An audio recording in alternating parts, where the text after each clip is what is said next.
मित्रों, संस्कृतानुरागियों एवं सुहृद विद्यार्थियों, समस्त गुरु शिष्य परंपरा एवं वेद पाठशालाओं में अध्ययनरत छात्रों, आपका एक बार पुनः स्वागत है आपके प्रिय चैनल देव संस्कृत संस्कार। हम लोगों ने पूर्व के वीडियो में कारक प्रकरण के कुछ सूत्रों का अध्ययन किया था, जिसमें द्वितीया विभक्ति के अंतर्गत आने वाले सूत्रों का अध्ययन का क्रम चल रहा है। आइए हम लोग आज के पाठ में द्वितीया विभक्ति से संबंधित अन्य सूत्रों का भी अध्ययन करते हैं। आइए देखते हैं। आपके समक्ष सूत्र है कालाध्वनोरत्यंत संयोगे द्वितीया। कालाध्वनोरत्यंत संयोगे द्वितीया। आइए पद विभाग करते हैं। तो पद विभाग में हमें क्या क्या प्राप्ति होती है, किन किन पदों की प्राप्ति होती है। कालाध्वनो हो एक पद और दूसरा पद अत्यंत संयोगे द्विपदम सूत्रम, दो पदों से बना क्या है, यह सूत्र है कालाध्वनोरत्यंत संयोगे। कालाध्वनो हो यहाँ क्या है, सप्तमी द्विवचन है और अत्यंत संयोगे सप्तमी एकवचन। आइए इनकी विभक्ति और वचन का ज्ञान होने के उपरांत हम लोग सूत्रवृत्ति देखते हैं। तो सूत्रवृत्ति में हमें सर्वप्रथम क्या प्राप्त होता है, यह द्वितीया स्यात्। यह द्वितीया स्यात्,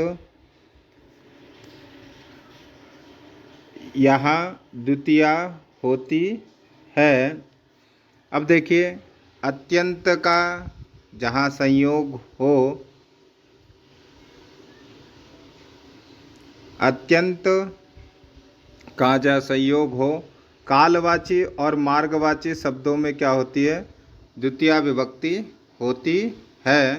कालाध्वनो हो अत्यंते अत्यंत संयोगे द्वितीया।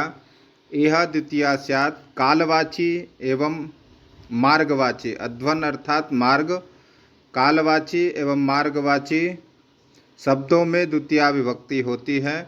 और यह कब होती है, तो संपूर्णता द्योतित होने पर। अत्यंत संयोगे शब्द का जो यहाँ तात्पर्य है, ये देखिए, यह अत्यंत संयोगे यहाँ शब्द से तात्पर्य क्या है, संपूर्णता द्योतित होने पर, अर्थात अत्यंत शब्द का संयोग का अभिप्राय यहाँ क्या है, पूर्णता से है। यदि अत्यंत संयोग नहीं उपलब्ध होगा तो वह पूर्णता का द्योतक नहीं होगा। तो यथा प्राप्त वहाँ क्या हो जाएगी, षष्ठी विभक्ति हो जाएगी। और षष्ठी विभक्ति ना हो, इसीलिए कालाध्वनो हो अत्यंत संयोगे द्वितीया यह सूत्र बनाया गया है। यह द्वितीया स्यात् अर्थात कालवाची मार्गवाची शब्दों में द्वितीया विभक्ति होती है। आइए हम लोग इनके उदाहरणों के माध्यम से समझेंगे। तो सर्वप्रथम हम लोग उदाहरण देखते हैं। मासम कल्याणी। मासम कल्याणी क्या देखते हैं, मासम कल्याणी। महीने भर कल्याणकारी, मासम कल्याणी। और दूसरा उदाहरण देखते हैं, मासम अधीते। मासम अधीते महीने भर गुण और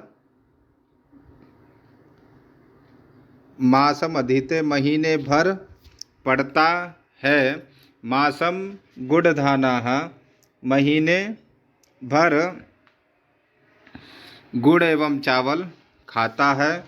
क्रोशम कुटिला नदी, कोस भर नदी टेढ़ी है। क्रोशमधीते, क्रोशमधीते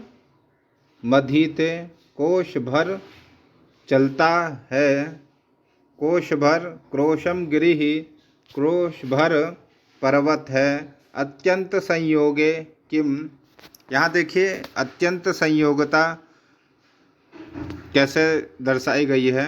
मासम कल्याणी, मास भर कल्याणकारी, अर्थात पूर्णता का द्योतक है कि मास भर कल्याणकारी हो, ऐसा महीने भर लगातार निरंतर वह कार्य चल रहा है और उसकी प्राप्ति पूर्णता में है। तो माशम शब्द में द्वितीया विभक्ति कालाध्वनो अत्यंत संयोगे से गुण रूपी मासम में हुई। तो मासम कल्याणी, मासम अधीते महीने भर पड़ता है।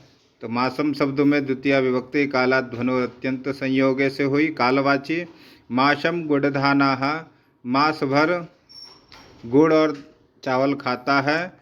इससे यहाँ द्रव्यवाची होने पर माशम गुड़धानाः। अक्रोशम कुटिला नदी, कोश भर नदी क्या है? टेढ़ी है, यह भी पूर्णता का द्योतक है। क्रोशम अधीते, कोश भर पड़ता है। क्रोशम गिरि, क्रोश भर पर्वत है। अत्यंत संयोगे किम, आइए यहाँ देखते हैं। मासस्य द्युरधीते, मासस्य द्युरधीते, मास में 2 दिन क्या है? पड़ता है। मास में 2 दिन पड़ता है। अब यहाँ देखिए अत्यंत संयोग नहीं है और पूर्णता की प्राप्ति 2 मास में नहीं हो रही है। उसीलिए अत्यंत संयोग ना होने पर क्या होगा? मास में देखिए यहाँ षष्ठी विभक्ति होकर क्या बना है? मासस्य द्युरधीते। और क्रोशस्य एक देशे पर्वतः, क्रोशस्य एक देशे पर्वतः। यहाँ देखिए कोस भर एक देश क्या है? एक देश में पर्वत है।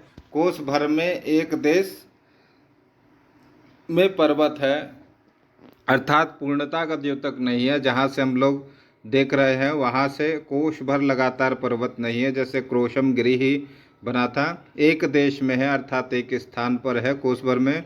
तो यहाँ पूर्णता का द्योतक ना होने पर क्रोश शब्द के स्थान पे षष्ठी विभक्ति होकर क्या बना? क्रोशस्यैक देशे पर्वतः। आइए अन्य उदाहरण के माध्यम से समझेंगे कि किस प्रकार। तो गुणक्रिया द्रव्यैः कालवाचकस्य, गुणक्रिया द्रव्यैः कालवाचकस्य, कालवाचक शब्द कौन कौन से होंगे? तो गुणक्रिया द्रव्यैः, गुण क्रिया और द्रव्य से जो बोधित होते हैं वह कालवाचक कहलाते हैं। जैसे उदाहरण देखिए, यथा माशम कल्याणी क्या है? यथा गुणवाचक का उदाहरण क्या है?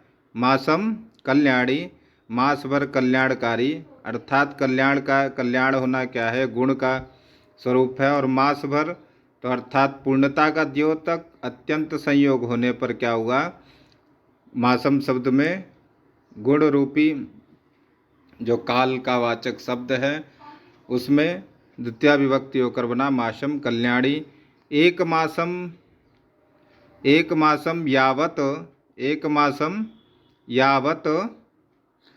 मंगलवती इत्यर्थः। एक मास जब तक, यावत जब तक, हो तब तक मंगलवान मंगलवती हो, ऐसा अर्थ है। तो गुण रूपी जो मंगलवती शब्द है उसका कालवाचक जो मास शब्द है उसमें द्वितीया विभक्ति कालाध्वनोर अत्यंत संयोगे से द्वितीया विभक्ति और वाक्य हमारा बनेगा माशम कल्याणी एक माशम यावत मंगलवती इत्यर्थः। अब देखिए गुण का उदाहरण हम लोगों ने देखा। क्रिया का उदाहरण देखते हैं। सप्तवर्षाणि वेदम अधीते। आप लोग जानते हैं कि महर्षि सांदीपनी का जो कोर्स है वह 7 वर्ष का है, तो उससे संबंधित पाठ्य वस्तु का ग्रहण बताया गया है जिससे बालक बोध करें और अपने जीवन व्यवहार में उतारें। क्रिया सप्तवर्षणी वेदम अधीते। देखिए अधीते अर्थात क्रियावाचक है। 7 वर्ष वेद को पढ़ता है अर्थात निरंतर पढ़ता है। सप्तवर्षणी यावत निरंतरम वेदम पठति इत्यर्थः। सप्तवर्षणी वर्षाणि यावत निरंतरम वेदम पठति इत्यर्थः। देखिए कितना सुंदर। अब यहाँ अगर हम लोग कारक का ज्ञान होगा तो हम लोग क्या बोलेंगे? सप्तवर्षाणि वेदम अधीते, 7 वर्ष वेद पढ़ता है। क्रिया रूपी जो कालवाचक शब्द है का बोधक क्या होगा, वेदम वह है, वहाँ द्वितीय विभक्ति होकर क्या बनेगा, वेदम अधीते। तो पूरा वाक्य हमारा बनेगा सप्तवर्षाणि वेदम अधीते, निरंतर पढ़ रहा है। अत्यंत संयोग होने पर हमारा वाक्य जो प्राप्त होगा सप्तवर्षाणि वेदम अधीते, अर्थात सप्तवर्षाणि यावत् निरंतरम वेदम पठति इत्यर्थः। अधीते इति क्रियया, अधीते जो क्रिया है उसके साथ 7 वर्ष का क्या है, अत्यंत संयोग होने पर द्वितीय विभक्ति कालाध्वन और अत्यंत संयोगे से हुई, वही लिखा है। देखिए, अधीते इति क्रियया स सप्तवर्षाणि इत्यस्य अत्यंत संयोगे द्वितीय विभक्ति ही। आइए हम लोग देखते हैं अब। देखिए, हम लोगों ने गुण का उदाहरण देखा, मासम कल्याणी, क्रिया का देखा सप्तवर्षाणि वेदम अधीते, और अब देखते हैं द्रव्य का उदाहरण देखते हैं। तो द्रव्य का उदाहरण क्या है, मासम गुड़धानाः, मासम गुड़धानाः, मास भर क्या करता है, गुड़ एवं चावल खाता है। तो मासे प्रतिदिनं निरंतरम गृहे गुड़धानाः भवन्ति इत्यर्थः। मास भर प्रतिदिन निरंतर गुड़ और चावल का कोई भक्षण करता है अर्थात खाता है। तो मासम गुड़धानाः निरंतर, अब यहाँ द्रव्य क्या है, गुड़ और धान, उसका जो निरंतर सेवन करता है। ऐसे कालवाची जो शब्द हैं, द्रव्यवाची जो शब्द हैं, उसका काल का बोध कौन करा रहा है, मासम अर्थात महीने भर, वह निरंतर पूर्णता का द्योतक है। तो मासम गुड़धानाः यहाँ बनेगा महीने भर गुड़ एवं चावल खाता है। आइए हम लोग आगे देखते हैं। देखिए,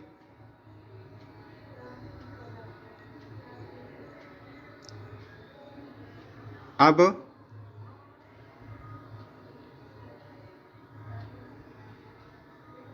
हम लोगों ने देखा काल के वाचक कौन है, तो गुण, क्रिया और द्रव्य।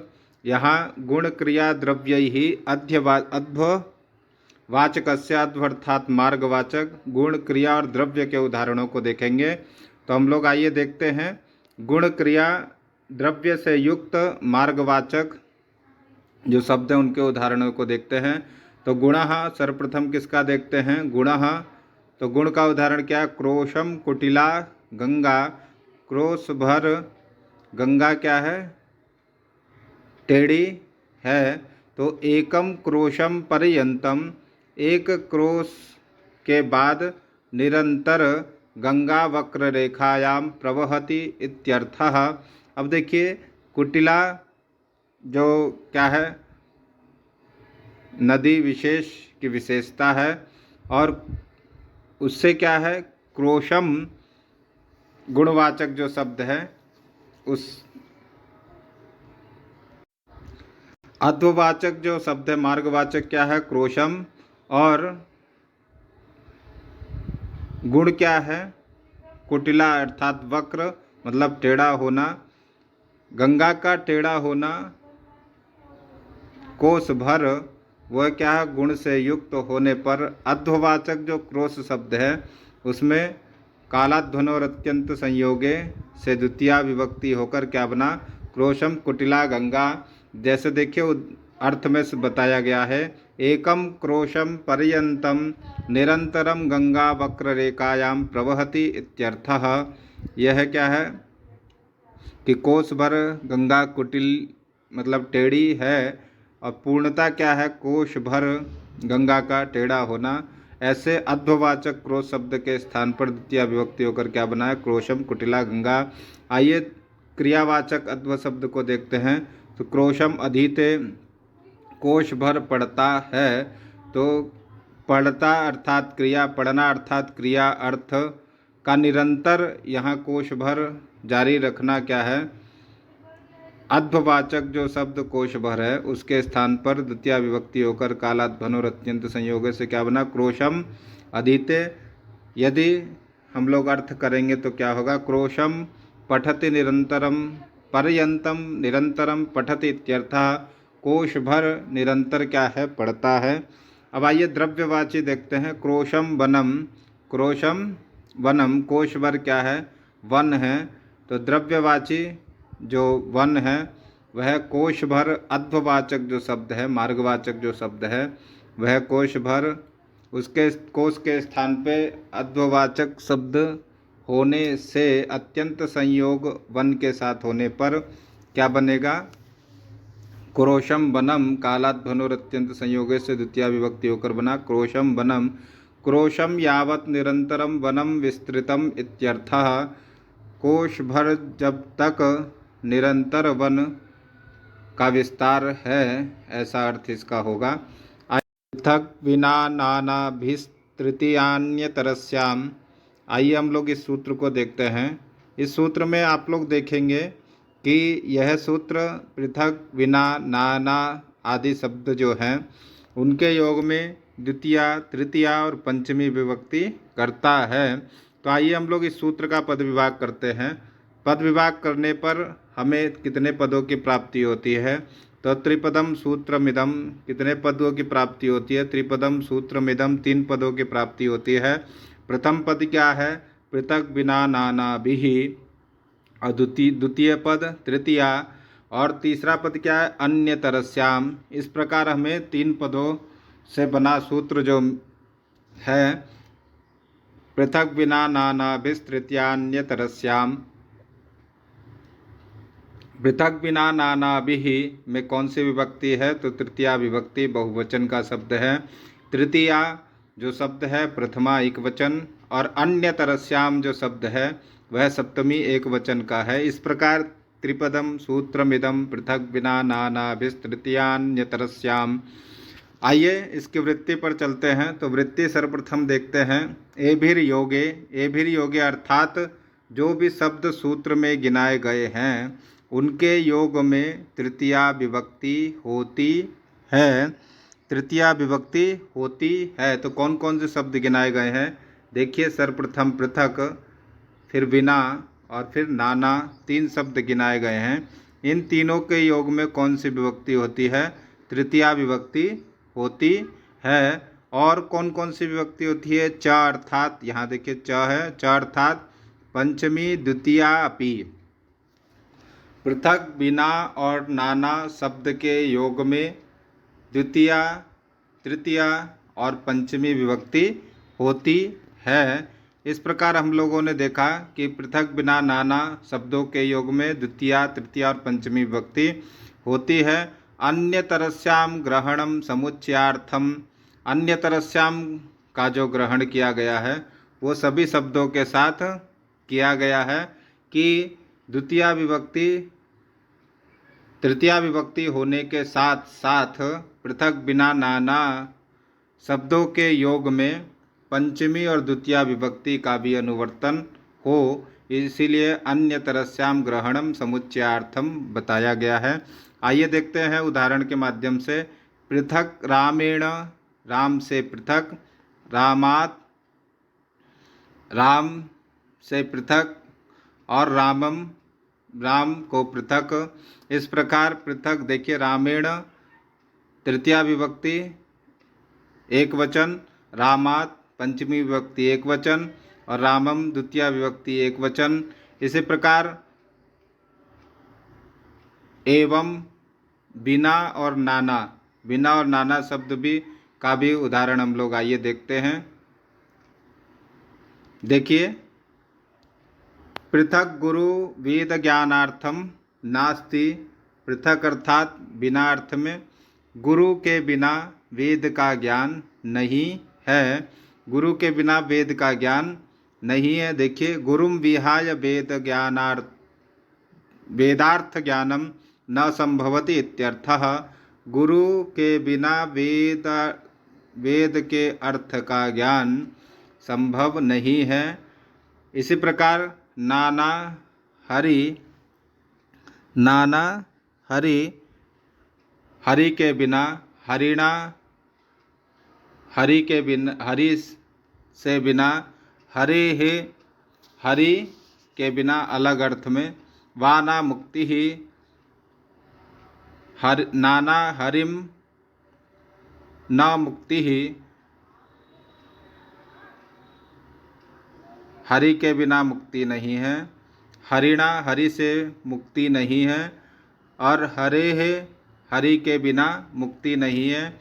हरिम विहाय मुक्ति ही नास्ति इत्यर्थः, हरि के बिना मुक्ति नहीं है, इस शब्द का यही अर्थ होगा। इसके नाना के योग में हरिम में द्वितीया, तृतीया और पंचमी विभक्ति होकर क्या बनेगा? नाना हरि हरिणा हरे वा ना मुक्ति ही। आइए एक और उदाहरण देखते हैं। जलम जलेन जलात् वा बिना जीवनम नास्ति। देखिए, कोई कहेगा जल के बिना जीवन नहीं है, तो जलम बिना जीवनम नास्ति। और यदि कोई कहे जलेन बिना जीवनम नास्ति, और कोई कहे जलात् बिना जीवनम नास्ति, तो यह तीनों वाक्य सही होंगे। और सही कैसे होंगे? जिनको कारक का ज्ञान होगा। पृथक बिना नाना विस्तृत्यान्यतरस्याम, सूत्र के द्वारा पृथक, बिना और नाना शब्द के योग में कौन सी विभक्ति होती है? तो तृतीया, द्वितीया और पंचमी विभक्ति होती है। देखिए, जलम विहाय जीवनम न संभवति इत्यर्थः, जल के बिना जीवन संभव नहीं है, यह इसका अर्थ होगा। इस प्रकार हम लोगों ने पाठ 3 में कारक का सूत्रगत अध्ययन किया। इस प्रकार हमारा पाठ तृतीय पूर्ण हुआ। अब हम लोग अग्रिम वीडियो में कक्षा 7 की पाठ्य पुस्तक के अग्रिम पाठ को आपके समक्ष लेकर उपस्थित रहेंगे। इसी प्रकार आप लोग अपना स्नेह बनाए रहें। वीडियो को लाइक और सब्सक्राइब करें। नमस्कार, फिर मिलेंगे अगले वीडियो के साथ।